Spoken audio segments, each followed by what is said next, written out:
if you have someone who likes skydiving and someone who was hip hop, right? Right. So those two hobbies doesn't really it's not similar, right? It's not really associated. But AI can tell you like, oh, like both people are very like expressive, Right. very like adventurous, artistic. So basically, we are now leveraging this new piece of insight about people to matchmake. So it's able to like go through all the tags and see like, oh, here's how they actually Right. fundamentally are similar.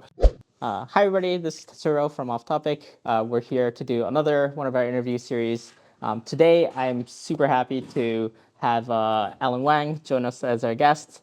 And thank you for hosting us at your office. Yeah, of course. It's a pleasure to have me. Thanks for having me, and it's a pleasure to be here. And yeah, probably this one of the messiest offices you've been to. But yeah, so I'm Alan. I'm founder of Ditto. We are a seed-round AI, social startup. And yeah, I'm very excited to chat more about it. Great. Yeah. And then we just you don't have to look at the camera. Yeah, okay, you can just look at yeah, it. yeah, We're yeah. just gonna have a conversation. Yeah. So let's talk about kind of the story. Like, what is Ditto, first of all, and then like how did you kind of come up to this idea? Yeah, so Ditto is a AI friend that takes you ready to go dates, right? So basically, while my co-founder and I, we were undergrads at Berkeley, we're studying CS and data science. We see this trend where people really wanted to connect in real life, but however, the current social apps is actually making it harder for people to connect in real life because the apps want users to stay on the app itself longer to sell you more ads and subscription, right? Because that's their monetization model, right? So we were like, so for example, if you look at like online dating space, like it on average it takes 1,000 swipes to convert into one actual date on Tinder, right? And then if you look at like networking space, it takes like hundreds of like small talks to convert into 1 to 2 like actual coffee chat, right? And then for example, for my personal experience, like I'm a super extrovert guy, so I have like a lot of ex-girlfriends, right? But none of them comes from any dating apps, even though I tried all of them, right? And then for my co-founder, he's much more introvert guy, and it's even worse for him. So we know like it's not working. If it's not working for us, it's probably not working for a lot of people. How did you meet all the people? Was it through referrals? Was it through like going to like bars? Like how did you meet them? Yeah, so I probably have like 10 ex-girlfriends, and then all of them comes from in real life. Like basically, whether it's friends, or like we meet like from classes. We meet from like a club, like a school organization club, not nightclub, like the school clubs. Right. So I feel like that's why we really feel like, hey, all these spontaneous and genuine connections happens in real life. So and I think we really want to bring back this genuine part of human connections in real life to to people. So that's why we want to make sure that even though Ditto is like an AI company, we really emphasize on bring people into like real life connections. Right. Yeah. But just through the AI. Exactly. And then like if I remember correctly, you've had several kind of iterations of different apps, and you've kind of pivoted a few times, and now you've landed on Ditto. What was the some of the previous stuff that you did, and then did any of that kind of help kind of transition into what you're doing now at Ditto? 100%. So back in end of 2023, which was almost 2 years ago, we were basically building this app, which everyone at Berkeley had their own like virtual AI pet. So for example, you would have like a virtual dog, I would have like a virtual cat. And then so while we're in class, these virtual pets would interact with each other. And then like they will play around with each other. So we basically make this virtual Berkeley campus. And then all these virtual pets will like hang out with each other. And then they all have a backpack where you can put your own information into their backpack. So the pet carries a backpack and the pets play with each other. And then if I'm in class, right, I just like have all the pets hang out, and then after class I can pull out my phone. My pet will say like, "Yo, Alan, like I meet Jack from your English lecture, and he's also into like rap music, and you probably like hang out with him." So it was a great way to start the connection of meeting with people. Exactly. So we were like trying to fix the problem of like ice breaking and like the initial friction, right? Yeah. Instead of like the boring, like the usual like ice breaking like sessions people have. Yeah, because we were inspired by the fact that when people are like walking their dogs, like when the dogs like hang out, like the pet owners will like small talk with chit chat. So we thought that was very fun. We want to replicate it with AI. Yeah, but I think it's just two major takeaways from the experience. The first one is that I think people really wanted to like meet up in real life more than just like this like virtual interactions. So that's why we decided to really focus on in real life. And then the second thing is that we think dating is like a much more like a spicier and viral like kind of like a hook or go-to-market strategy. Because, for example, like when we're doing the pet app, like we were saying like, yo, everybody feel free to come here to find friends, right? But nobody was using it. Yeah. But then after we say like, oh, we made this dating app, then all of a sudden everybody's here to make friends. Right. Everybody's like, yo, I'm here just to make friends. So I feel like Gen Z is just like very kind of like this like reverse psychology of like, hey, if you tell them like, oh, it's for friends, they think it's boring. Right. But if you think like, oh, this is for like, you know, like dating or like, you know, it's an activity, dating. right? Yeah. And I think well, actually I've talked about this on our podcast, but like people want an excuse to go something and then hopefully meet people, right? And whether if it's like actually dating or meeting a friend, right? Like it's a great excuse to meet someone. Can you talk a little bit about, you know, how the progress is so far? Yes. Like obviously this is we're in the beginning of September right now, so you know, whenever this podcast comes out, but what's kind of the status right now? So we launched Ditto around end of January, and then we launched at UC San Diego first, which we launched there because it was the school that started the earliest. They were on a quarter system. The quarter system started earliest. We wanted to make sure we launch it ASAP. So we launched to a like group of friends at UC San Diego, and then you know they really loved it. They were like, "Yo, Alan, can you bring more people on the platform for us to date, right?" And then we were like, "Sure." And then we opened up to the general public in UC San Diego, and then after that, it just blew out. It just take off, right? I like all the sorority group chats were talking about it. You know, everybody was like, you know, on Ditto, and then so we were able to get like I think around 24% of the school on the app in a couple months, in like 3 to 4 months, and then so we decided to replicate it to Berkeley before the summer as well, and then we were able also to get like 10 to 15% here in Berkeley. So before summer, we were able to get around 12K users total from those two schools, and then during the summer, right, we were like, hey, so like there's not that many people in school, right? So we should probably do something that is kind of like out of school, right? But still like bring out a lot of attention to our project. So we were kind of like seeing like, okay, like during the summer, all the smartest, the crackest, the loudest kid, you know, in the nation is all here in the Bay Area, right? So like they're here for like YC, for like startup, for like, you know, internship, whatever, like they're all here, right? So we're like, yo, we should probably do a campaign that is targeting these kind of people, because if they're on Ditto, then, you know, they will just like share even more, right? It'll go more viral, right? So basically we decided to open this experience to all the Bay, like college students here in the Bay Area in the summer. And then it just like, it also blew up. And then a lot of the famous founders are like, you know, a great like you know all the smartest kid in our generation is also, you know, like Roy Lee from Cluey, he's a user. Nice. For our app, so he also gave us a lot of suggestions. So he also posted about like us on his Twitter. So it just kind of go from there. And I feel like so after summer we were able to grow to like around 21K users. And then right now we're heading back to the campuses, like you can see on the whiteboard, like UCLA, USC, you know, those all schools. And then I think in the next year we're trying to cover, you know, majority of the school here in California, and then potentially just go nationwide and launch nationwide. And is there any kind of like restrictions on like the users? Obviously, like, you know, in the past you've seen like you have to have like a .edu email address, but like you said, you open to the general public. Is there any kind of restrictions, whether if it's geographical or anything there, or not really? So right now we gate our users through school email. Got it. Which means that you have to be a berkeley.edu, or you have to have an edu email at the schools that we're launching right now. Got it. Yeah, but eventually we're gonna bring it to all the schools, and then eventually we're gonna bring it beyond college. So it's gonna like a step-by-step process. Sense. Yeah. Do you like? I think one of the stats I saw, and this is I think pretty old, but like for the 12,000 users at that time, you had, I think it said 6,000 IRL dates, which seems pretty incredible, to be honest. Like I don't think I've seen like conversion stats like that. Is one the focus to get people to kind of meet in real life, and then like why do you think that rate has been so high? Yeah, I think, you know, our number one emphasis is to have people meet up in real life, right? So we do not even have an app because we don't think users need to involve in the process of setting it up, you know, picking who to date. We literally just tell you, hey, here's the best person for you to date. Here's the time, the location. Can you take us through some of the journey there? How like people sign up and then what happens? So basically, you know, we have this website where we onboard a user with a questionnaire, right? And then they will fill out some like information about like, you know, what they're into, you know, who they're, you know, their green flag, their red flag, like what they find physically attractive, and then their own information. So basically, we gather this as initial information to tell our agent like, hey, like here is like what, you know, what we like what we know about you. And then after that, the user just like set it and forget it. Like they literally just like, you know, wait for the AI to text or email them like this date arrangement.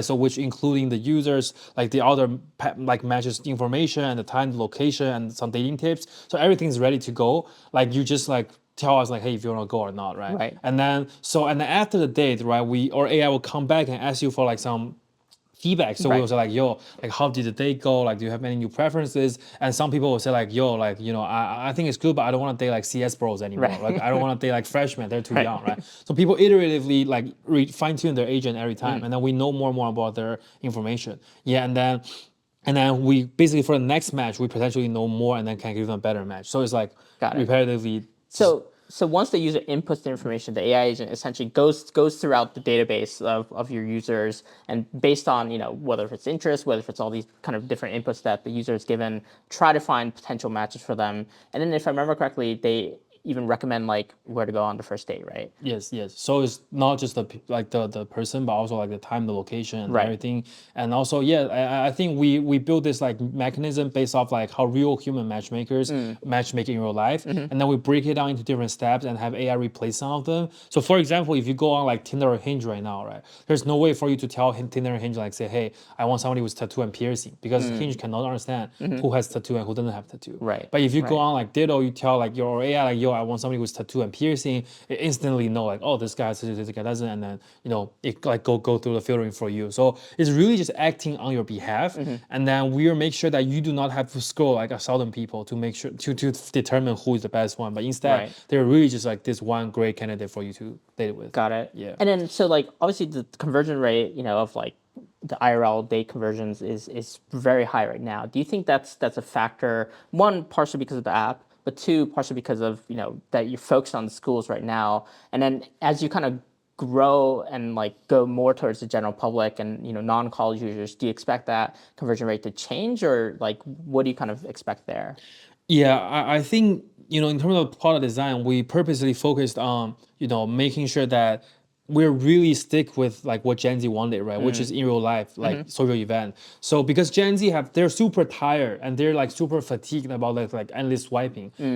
Yeah, so I think Gen Z overall is like super tired and they have this swiping fatigue, right? So they really wanted to just like go to real life and then just like meet up, right? So I think we really were like hitting on this like mindset of like, hey, we're tired of swiping, like small talk. We really want to go in real life, and that's why I think the conversion rate is very high.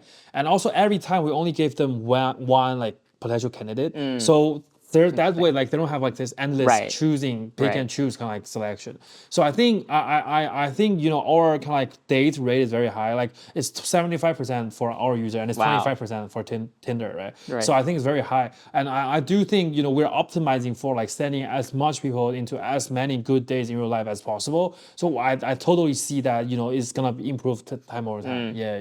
Makes sense. And then, so you talked about kind of this Gen Z, the fatigue they have with some of these dating apps that currently exist.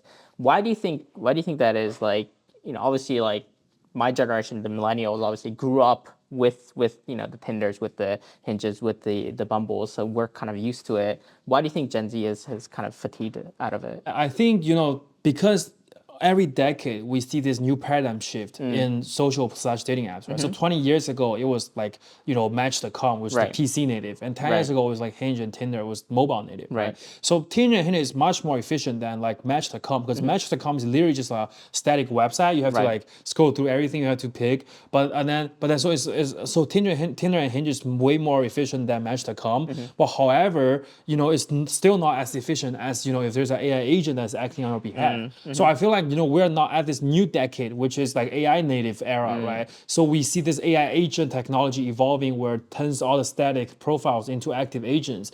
And then on the other end, we see like Gen Z is like very basically, because the swiping definitely give you some sort of like excitement, because like you're like constantly kind of like getting like dopamine hits. Right. But in the long run, if it's not bringing people to your life, it's not aligned with what users wanted. Right. So I feel like it's getting outdated, and also I feel like agentic kind of like workflow is bringing this new possibility of like human computer interface, where it's really just kind of like making sure that, hey, like you do not have to do any work and you just participate in real life. Right. Yeah. I also feel like the swipe culture makes it feel like you're constantly getting rejected by someone, right? Because like so you're constantly judging people and you're constantly being judged, right? And so I think that's partially related as well. I think there's been a lot of new kind of dating apps that's been around, and some they claim they're AI native, some aren't at all, right? Some are like a lot of people meet now through like Google Docs or like even like on like Google Calendar or on Instagram DMs or some companies do it through like events, right? What do you think has kind of changed from kind of this last generation to this new generation? And are we still kind of in the transition phase? And is the next phase, as you kind of mentioned, the AI native one? Yeah. So I think to build a generational company for the next decade, right? You have to start with the first principle thinking of like, hey, how do I grow the network as fast as I can? And like, how do I make sure the network's as active as it can be, right? So I think right now, because we see the declining of the swiping kind of like app, so we think, hey, then, for our service, right, we want to make sure that people are not doing the work, but instead just enjoying the result. So I think any other apps is not doing it will die. Like if you're just like optimizing for the swiping experience, you will die because you're basically it's almost like you're optimizing for a wagon, like horse wagon, when the car is the future, right? Like you're like, oh, how do I have like better like kind of like wheel like the tires for like a wagon when the car is literally the future, right? So I think a lot of people is doing it, like they're optimizing for the horse wagon instead of building a car.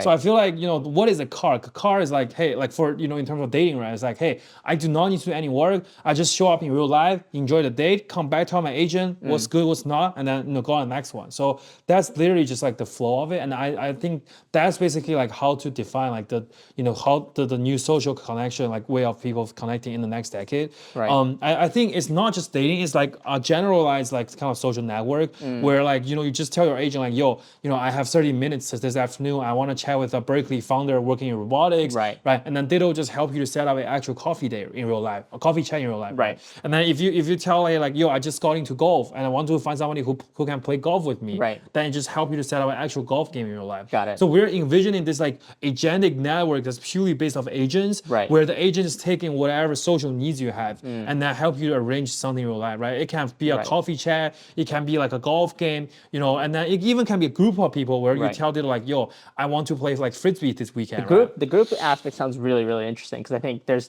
just even more social dynamics there. Yes, exactly. But I think to your point, like the entry point of that is dating. It's a great it's the wedge. Point, right? It's the wedge for general purpose. Interesting. Yeah. Interesting. So in this kind of like matchmaking, that you're doing kind of in the background, how important is the user onboarding process there of like, you mentioned kind of the questionnaire, and then is that enough in the future as you kind of optimize, for better and better matches? I think input is definitely very important. So that's why for the initial questionnaire, right, we used like how a real human matchmaker matchmake in real life as a template. Right. So we take their questionnaire and then implement in our end. And then also I think I want to mention about like how AI has like super strong reasoning ability, where it's like, for example, I already mentioned like the multimodal ability, right? Like it can understand pictures, it can understand videos, it can anything, right? And then the second thing is that it has this very deep reasoning ability, right? So for example, right now, a social app matches you based on like superficial text, right? So for example, if you like basketball, she also likes basketball, so like, oh, you guys should chat. But that's not how we make friends in real life, right? So in real life, we only care about like, hey, do I like your personality? Do I like your vibe?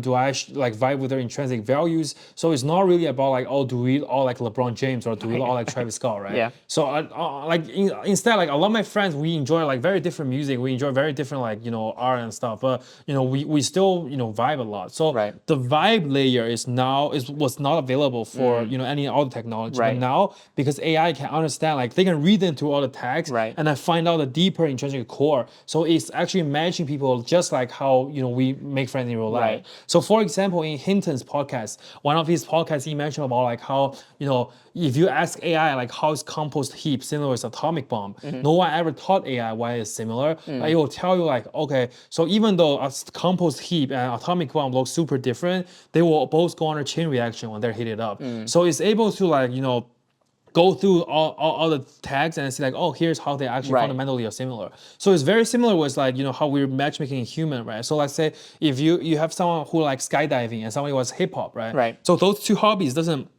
really is not similar, right? It's not really associated. But AI can tell you like, oh, like both people are very like expressive, Right. very like adventurous, artistic. So basically, we are now leveraging this new piece of insight about people to matchmake. Right. And then lastly, we also use like a conversational like agent like after every date, after every match, we all come back to you and ask you like, hey, like do you have any preference? Do you have any new suggestions? So it's like iterative process. It's not like, oh, just fill this questionnaire and then you're Right. done, right? So every time we know more and more about you. So that way, the insight from human matchmaker, the reasonability from AI, and this iterative process of collecting more info is what makes Ditto very competitive. Got it. I really like because I think the comparison is like, it's like just a direct like match that, that was like the past kind of iterations of dating. It's like, if this person says basketball and this person says basketball, we meet, right? But then that's not, as you mentioned, kind of how it works. So this,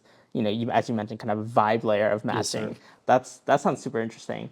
In terms of like the data, like there's a lot of like different types of data that I think you can potentially use as input, right? And obviously it's like the gathering data, the feedback, all of that stuff. But what do you think about like for example like real time like integrating with, I don't know, let's say like Spotify, right? So then you have some layer of like music data that people are listening to real time and also not real time and potentially using that as well. Or like is that not really kind of like an immediate kind of goal that you guys have? I think we have to be aware of like both like privacy and also like how applicable this data is. Right. So for example, like if I'm dating, right, I probably don't want my date to see my LinkedIn post because it's not really relevant with my dating life, right? So I feel like you have to be like aware of like people wanted to like portray like certain aspect of themselves on dating on dating apps, right? So which means that we still want them to have this like control over like what aspect of themselves they want to share on our platform, right? So we don't really automate like the data collection right now, but I totally see like how in the future maybe we can take some of like some like let's say we might integrate with like their Instagram, right? And then maybe they post about like they're gonna hike today, and then we will say like, oh, like we will flag that and we'll incorporate in your profile like, oh, like Alan loves to hike on weekends, right? So I definitely think it will somehow get more automated, but I think there's a kind of blurry line versus like the privacy part where it's like how much people want to show about themselves. Definitely. And I think a lot of it is going to be user permission based, right? Exactly. So you're just going to have to like be able to iterate and be able to articulate like what they're okay with, what they're not okay with. Okay. So in terms of like just the marketing side, how you've managed to get users so far, what's kind of been the different methods, what has worked, what has not worked? Yeah, I think, because we are Gen Z ourselves, so we really knows like what they want and what they're into and all that stuff. So I think that's the first thing is that we really know like we really have this viral sense that we know what they're into. The second thing is that, we really try to leverage, this like mindset of like, echoing people's pain with the current dating apps. So, we are literally just say like, hey, we're fixing the college dating scene and then we're killing Tinder. We're ending all dating apps, right? So we're ending all dating apps out there. So it resonates with people because like, a lot of our users, they're actually, either they're not like previous dating app users or they just like hate the experience on previous dating apps, right? So they're willing to give Ditto a try because Ditto is a very like different like experience and Ditto is like this really new way of connecting with each other. So I think, that's the first thing is like we really resonate with it. And the second is that we're a Gen Z team. So we kind of like really knows what user want and we really know like, hey, like here's what they're into, right? And lastly, I just feel like, we're a super grinding team, right? As you said, you already see a lot of posters, right? You see a lot of posters. I was walking around UC Berkeley and I saw like at least like 3 or 4 posters on and they're like the important part is they're all different posters, right? Like they have different copies and they cater to different people. Exactly. So So we have a lot of customized posters that appeal to different group, and then we also have a lot of like short form content. We have like throwing parties literally right now, like in Berkeley on like we're hosting one of the biggest event like on the Berkeley campus right now. Like I'm literally heading there after the interview. Nice. So like we are super active. We're always on. And what was the event? Like I know you see. Yeah. So it's called a performative male contest, right? So basically like right now a lot of guys wear like boo boo, drink matcha, read feminist literature, and then we're hosting this like performative male contest in Berkeley, and I think there's like 300 people are already there, and then they're all like enjoying the event. So Nice. yeah. I'm super excited. I think it's gonna be great. Yeah. So one thing that I think Mickey and I have seen, and in kind of the most, in the past maybe 1 or 2 years for a lot of founders, is they're a lot better at marketing, right? Especially launch marketing, right? Like the videos that you guys make, and there's a meme going around that were like all the SF founders are like in like parks and stuff, like making videos right now. Is that true? Is that like what's kind of the deal with like a lot of this content marketing that you see? I think like the 20-ish founders like me is very like kind of short form content native. So we basically are on TikTok, on Instagram like every day. So Right. we kind of like have a very like kind of like a sharp sense of like what's trending versus what's not. Like I kind of agree with Roy like on his point where like he's like yo like Twitter is like 2 years late Right. later than like the trend on like Instagram and TikTok. So I feel like we definitely are constantly exposed to this like culture. So we have a very good sense and taste of like what's viral and what's not. And also I think distribution is also very important because it's easy to distribute right now because literally all you need is a phone, right? Right. All you need is just like a mic and then you're ready to go, right? If you Yeah. have an interesting story. So I feel like it's definitely getting easier and easier to promote your ideas. But I think fundamentally you still need to have a great product, right? course. So Yep. for example, more than 50% of our users come from friend referrals. So like, we really have this strong verbal like, growth and like, That's incredible. so I think just like fundamentally, like you still have a great product, but also you have to have, make sure that you are strong on your distribution game because that's like what differentiates you versus like other stuff. Definitely. I'm pretty sure like we're the most famous like social app here in the Valley right now. And I think we have to keep on holding on that. Like we have a lot of like upcoming videos coming up, like the Squid Game, and then Yeah. we have like a customer service video, like a lot of them are cooking right now. So I'm very excited. And I think we're planning to do at least like a super high quality video, like at least once a month. Yeah. Wow. Okay. Yeah. How big is the team, and what like how many people are invested in on the marketing side? Yeah, so currently the marketing team is like 3 to 4 people, Okay. and then the whole team is like 7 to 10 people right now. wow, But okay. most of them are part time. So only my co-founder Eric and I we are full time. Got it. And then a lot of people are putting a lot of hours, but then they're not like technically full time right now. Yeah, that's kind of like how it's going right now. Got it. Yeah. And then so today it's UC Berkeley, like all these college campuses around here, and then hopefully in the near future a lot of schools in California, and then hopefully more out in the U.S. Japan's obviously maybe a little bit in the future. Obviously you have limited knowledge in terms of Japan, but like what are your thoughts about like international expansion in the future? And yeah. I think a lot of our current users at UC San Diego and Berkeley are like exchange students from like Waseda, from like Germany, from Italy, right? And then they're like hitting me up like say, yo, Alan, you have to bring this to Europe, right? You Yeah. have to bring this to Japan, right? And every time, like every day, people are like sliding into my LinkedIn DM and Right. say, yo, Alan, like Japan needs this, right? So I'm super excited to bring like to like all the countries out there. But yeah, I think one day I'll 100% make sure we bring Ditto to all the Japanese audience out Yeah. there. Yeah. Amazing. And then how can people find you? How can people find Ditto? What's kind of the best way to reach you guys? Yeah, the best way probably is my Twitter or my LinkedIn. Either Yep. way works, and then I'm always on there. Find me on my Twitter. Yep. Find me on LinkedIn. Yeah. Amazing. And then yeah, if you are kind of a student in this area, definitely try Ditto. Yes, sir. It's super fun. I wish Yeah. I could try it. Like I haven't been able to try it Yeah. unfortunately, but yeah, I've like from all the stories I've heard about it, it's been like to like get recommended one person and then like Yeah. be able to go meet them. Right. Like it's definitely a game sir. changer. So Yes, sir. well, Alan, thank you for talking to us, Of course. and best of luck to you. Yeah. Thank you, and remember to follow me back on Twitter. Yes, I will do that. Yeah. All right. Thank you, guys. Thank you. All right. Thank you.